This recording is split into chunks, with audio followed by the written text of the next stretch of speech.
тэтгэл байхгүй. Сая ямар асуудал ирсэн юм бэ? Скандрын уралдаан дээр За нэг нь асуугаал ярьчих бидгүү. тэгэхээр өнөөдрийн скандрын уралдаан дээр тэтгэврийн асуудал орсон байсан. Тэгэхээр энэ асуудал эцэслэн ер нь шийдвэр гарсан болов уу? Тэтгэврийн асуудал бол ондоо багтаал 2026 оны 1 сарын 1-ээс хэрэгжих одоо төсвийн асуудлыг ярьдаг шүү дээ. Тийм учраас 12 сарын 31-ний өдрийн засгийн газрын хуралдаанаар тэтгэврийн асуудлыг яаж шийдэх үү гэдгээр 31 хүртэл хойшлууллаа. Дараагийн асуулт. Аюулгүй аймгийн газар ухсны нэрийг Монгол болох асуудал. Тийм энэ зөвхөн аюулгүй биш шүү. Сүхбаатар аймаг дээр 940 нэршил улсын хурлаар батлагдаагүй шинээр нэр өгсөн байна гэсэн үг. 14 орчим уулын нэр өөрчлөгдсөн Сүхбаатар аймаг дээр.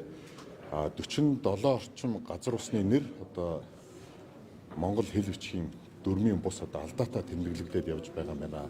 Тийм учраас одоо Сүхбаатар аймаг дээр тийм шийдвэр гаргав. Мөн Баян-Ээлгийн аймаг дээр зарим уул усны нэр цагийн аясаар одоо өөрчлөгдөн шүү дээ. Энэ чинь Туваа ард түмэн амьдарч байна, Уран хажууд амьдарч байна, Казах үндэстэн амьдарч байна.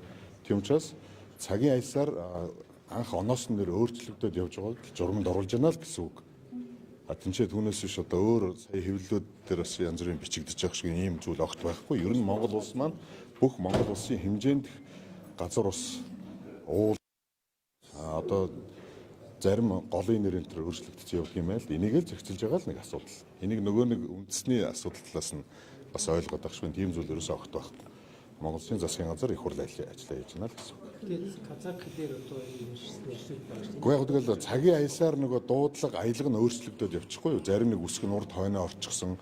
Иймэрхүү асуудлуудыг Монгол хэл бичгийн дүрм дээр хүртэл одоо жишээл эр үгийн игээр бичих ёстой зүйлийг эм үгийн игээр биччихсэн гэдэг ч юм уу тийм учраас Монгол хэл бичгийн дүрм талаас одоо засаад явах нь зөв л гэсэн учраас Сүхбаатар аймаг буюу мөн Баян-Ээлгийн аймгийн асуудал орлоо гэсэн үг. Нийгмийн даатгалын тэтгэмж тэтгэврийн асуудал яасан? Тий 12 сарын 31 хүртэл хойшлогдсон. За цалингийн асуудлыг сая ерөнхий сайд тодорхой үүрэг чиглэл өглөө. Та бүхэн мэдж байгаа сая өнгөрсөн улсын төсөв батлагдах үед багш эмчнэрийн цалинг тодорхой хувиар нэмсэн. За үүний цаана бусад салбаруудын асуудал бас бий. Төрийн нийтлэг үйлчлэгээний албан хаагчид яах вэ? Тийм учраас сая ерөнхий сайд маш тодорхой үүрэг чиглэл өглөө. Төсвийн байгууллагууд хэмнэлт хийх замаар одоо замбраагүй одоо зарцуулалтаа багасгах замаар гэсэн үг. Нөгөө талдаа цомогтголоо зөв хийх талаар чигүүргийн тогтцолыг арилгах замаар мөн бүтээмж дээр үндэслэн цалинг тогтоож дахиж оруулж ирэх гэсэн чиглэл өгсөн. 31-ний хурал дээр оруулж ирнэ гэсэн үг. Бид нар цалин үүсгэний бодлого одоо энэ чинь зөвхөн эмч багш нарын цалин нэмсэн юм шиг бусад салбарт ажиллаж байгаа хүмүүсийг цалин жишээлбэл яг нь.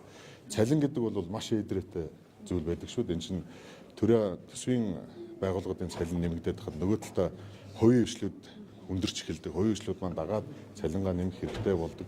Нөгөө талдаа өргөн хэрэглээний барааны үнийг өсгөх зэрэг эрсдлүүдтэй учраас маш сайн судалгаатай дахиж оруулж ирэх гэсэн тодорхой чиглэл өглөө гэсэн. Ийм асуудлуудыг л ярьсан.